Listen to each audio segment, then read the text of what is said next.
ನಮಸ್ಕಾರ ಸ್ನೇಹಿತರೆ, cook star dairy ಚಾನಲ್ಗೆ ನಿಮಗೆಲ್ಲ ಸ್ವಾಗತ. ನಾನು ಇವತ್ತು ಮಾಡ್ತಾ ಇರೋಂಥ ರೆಸಿಪಿ ರಸಮ್ ಮಾಡಿ ತೋರಿಸ್ತಾ ಇದ್ದೀನಿ. ಒಂದು ಡಿಫ್ರೆಂಟಾಗಿ ತುಂಬ ಟೇಸ್ಟಿಯಾಗಿ ರಸಮ್ನ ಮಾಡೋದು ತೋರಿಸ್ಕೊಡ್ತಾ ಇದ್ದೀನಿ. ಎಲ್ಲರೂ ಒಬ್ಬೊಬ್ಬರು ಒಂದೊಂದು ಥರ ಮಾಡ್ತಾರೆ, ರಸ ಚೆನ್ನಾಗಿರುತ್ತೆ. ಆದರೆ ಇದು ಒಂದು ಡಿಫ್ರೆಂಟಾಗಿ ಮಾಡ್ತಾಯಿದ್ದೀನಿ. ಏನು ಡಿಫ್ರೆಂಟು ಅಂದರೆ, ಒಣಮೆಣಸಿನ್ಕಾಯಿನ ನಾನು ಈ ಥರ ಸುಟ್ಟು ತೊಗೊಂಡಿದ್ದೀನಿ, ಗ್ಯಾಸ್ ಮೇಲೆ ಸುಟ್ಟು ತೊಗೊಂಡಿದ್ದೀನಿ. ಈ ಥರ ಮಾಡೋದ್ರಿಂದ ತುಂಬಾ ಟೇಸ್ಟಿಯಾಗಿರುತ್ತೆ. ನಾನು ಒಂದ್ಸಲ ಮಾಡಿದ್ದೆ, ತುಂಬಾ ಚೆನ್ನಾಗಿತ್ತು, ಅದಕ್ಕೆ ವಿಡಿಯೋ ಮಾಡಿ ತೋರಿಸ್ತಾ ಇದ್ದೀನಿ. ಒಣಮೆಣ್ಸಿನ್ಕಾಯಿನ ಒಂದು 8 ಈ ಥರ ಸುಟ್ಟು ತೊಗೊಂಡಿದ್ದೀನಿ. ಹಾಗೆಯೇ ಕಾಳುಮೆಣಸು ಒಂದು ಅರ್ಧ ಸ್ಪೂನು ಕಾಳುಮೆಣಸು ತೊಗೊಂಡಿದ್ದೀನಿ. 1 ಸ್ಪೂನ್ ಆಗೋಷ್ಟು ಜೀರಿಗೆ ತೊಗೊಂಡಿದ್ದೀನಿ. 1 ಗಡ್ಡೆ ಬೆಳ್ಳುಳ್ಳಿ ತೊಗೊಂಡಿದ್ದೀನಿ, ಸಿಪ್ಪೆ ಸಮೇತ ಬಿಡಿಸಿಟ್ಕೊಂಡಿದ್ದೀನಿ. 1 ಸ್ಪೂನ್ ಆಗೋಷ್ಟು ಧನಿಯಾ ಪುಡಿ ತೊಗೊಂಡಿದ್ದೀನಿ. ಇದು ನಾನು ಧನಿಯಾನ ಫ್ರೈ ಮಾಡಿ ಪುಡಿ ಮಾಡಿರೋದು.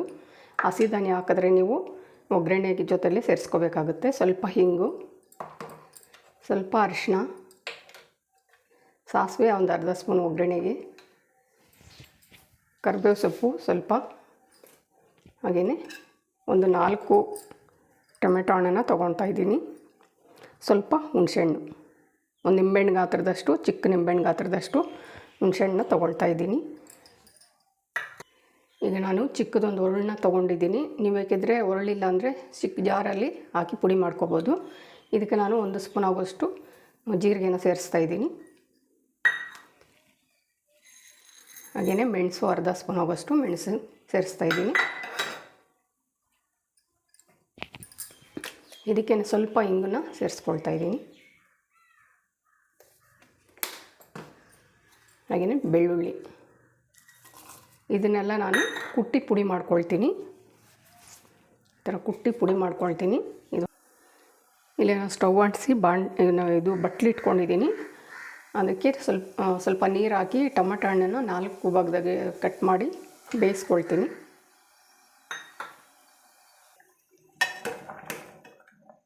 ಟೊಮಾಟೊ ಬೆಂದಿದೆ, ಸ್ವಲ್ಪ ಸಾಫ್ಟಾಗಿದೆ. ಈಗ ನಾನು ಸೈಡ್ಗೆ ಇಡ್ತೀನಿ. ಇದಕ್ಕೆ ನಾನು ಹುಣಸೆಹಣ್ಣನ್ನ ಸೇರಿಸ್ಕೊಳ್ತೀನಿ. ಹುಣಸೆಹಣ್ಣನ್ನು ಬೇಯಿಸೋ ಅವಶ್ಯಕತೆ ಇಲ್ಲ, ಈ ಬಿಸಿನೀರಿಗೆ ಹಾಕ್ಕೊಂಡ್ರೆ ಸಾಕು.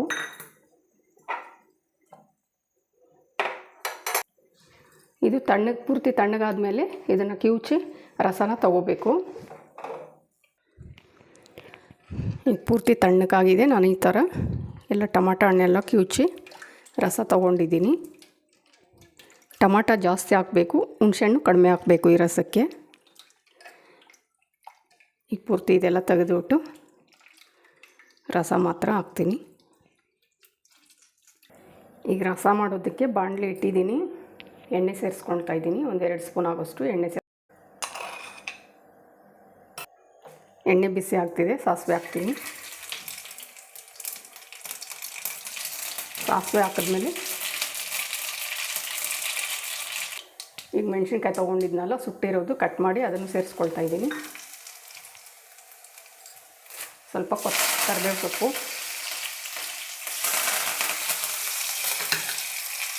ಇಷ್ಟನ್ನು ಹಾಕಿದ್ಮೇಲೆ ನಾನು ಇಲ್ಲಿ ಕುಟ್ಟಿಟ್ಕೊಂಡಿರೋವಂಥ ಬೆಳ್ಳುಳ್ಳಿ, ಜೀರಿಗೆ, ಮೆಣಸು ಮತ್ತು ಹಿಂಗನ್ನು ಸೇರಿಸಿ ಫ್ರೈ ಮಾಡ್ಕೊಳ್ತೀನಿ.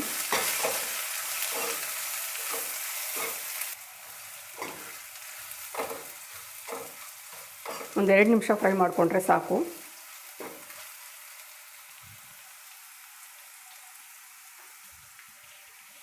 ಈಗ ಅರಿಶಿನ ಸೇರಿಸ್ಕೊಳ್ತೀನಿ.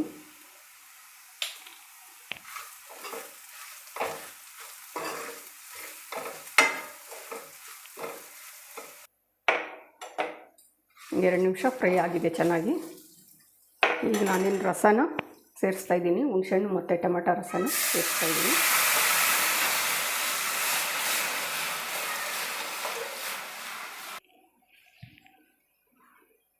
ಈಗ ಲಾಸ್ಟ್ಗೆ ಉಪ್ಪನ್ನ ಸೇರಿಸ್ತಾ ಇದ್ದೀನಿ. ರಸಕ್ಕೆ ಎಷ್ಟು ಉಪ್ಪು ಬೇಕಾಗುತ್ತೋ ಅಷ್ಟು ನೋಡಿಕೊಂಡು ಸೇರಿಸ್ಕೊಡ್ತಾ ಇದ್ದೀನಿ. ಹಾಗೆಯೇ ಲಾಸ್ಟ್ಗೆ ಕೊತ್ತಂಬರಿ ಸೊಪ್ಪು ಸ್ವಲ್ಪ, ಏನು ಧನಿಯಾ ಪುಡಿ ತೊಗೊಂಡಿದ್ನಲ್ಲ ಅದನ್ನು ಸೇರಿಸ್ತಾ ಇದ್ದೀನಿ. ಈಗ ಇದು ನಾನು ಫ್ರೈ ಮಾಡಿ ಪುಡಿ ಮಾಡಿದ್ದೀನಿ, ಅದರಿಂದ ಇವಾಗ ಲಾಸ್ಟಿಗೆ ಸೇರಿಸ್ತಾ ಇದ್ದೀನಿ. ಹಸಿ ಧನಿಯಾ ಆದರೆ ಒಗ್ಗರಣೆಯಲ್ಲೇ ಸೇರಿಸ್ಕೊಳ್ಳಿ.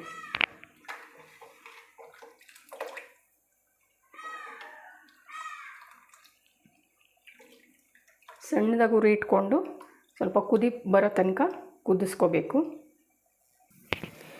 ರಸ ಕುದಿ ಬರ್ತಾ ಇದೆ. ಸೂಪರಾಗಿರೋಂಥ ರಸ ರೆಡಿ ಆಗಿದೆ ಸ್ನೇಹಿತರೆ.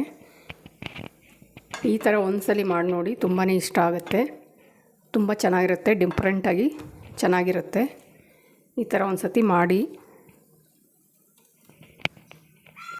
ರಸಮ್ನ ಯಾವತ್ತೂ ಜಾಸ್ತಿ ಹೊತ್ತು ಕುದಿಸೋಕೆ ಹೋಗಬಾರ್ದು. ಹಾಗೆಯೇ ಉರಿನ ಕಡಿಮೆ ಇಟ್ಕೊಂಡು ಕುದಿಸ್ಕೊಂಡ್ರೆ ಇದರಲ್ಲಿರೋ ಟೇಸ್ಟ್ ಎಲ್ಲ ಚೆನ್ನಾಗಿರುತ್ತೆ. ಈ ನಾವೇನು ಹಾಕಿರ್ತೀರಿ ಮೆಣಸಿನ್ಕಾಯಿ, ಈ ಬೆಳ್ಳುಳ್ಳಿ ಇದೆಲ್ಲನೂ ಕುದ್ದು ಎಲ್ಲ ಅದರಲ್ಲಿರೋ ರಸ ಎಲ್ಲ ಇಳಿಯುತ್ತೆ. ಆವಾಗ ಟೇಸ್ಟು ತುಂಬಾ ಚೆನ್ನಾಗಿರುತ್ತೆ ಸ್ನೇಹಿತರೆ. ತಪ್ಪದೆ ನೀವು ಒಂದ್ಸರಿ ಇದೇ ಥರ ಈ ರಸಮ್ನ ಮಾಡಿ ತಿನ್ನಿ. ಹಾಗೆಯೇ ನನ್ನ ಚಾನಲ್ಗೆ ಸಬ್ಸ್ಕ್ರೈಬ್ ಆಗಿ, ಲೈಕ್ ಮಾಡಿ, ತುಂಬ ಜನಕ್ಕೆ ಶೇರ್ ಮಾಡಿ, ಸಪೋರ್ಟ್ ಮಾಡಿ ಸ್ನೇಹಿತರೆ.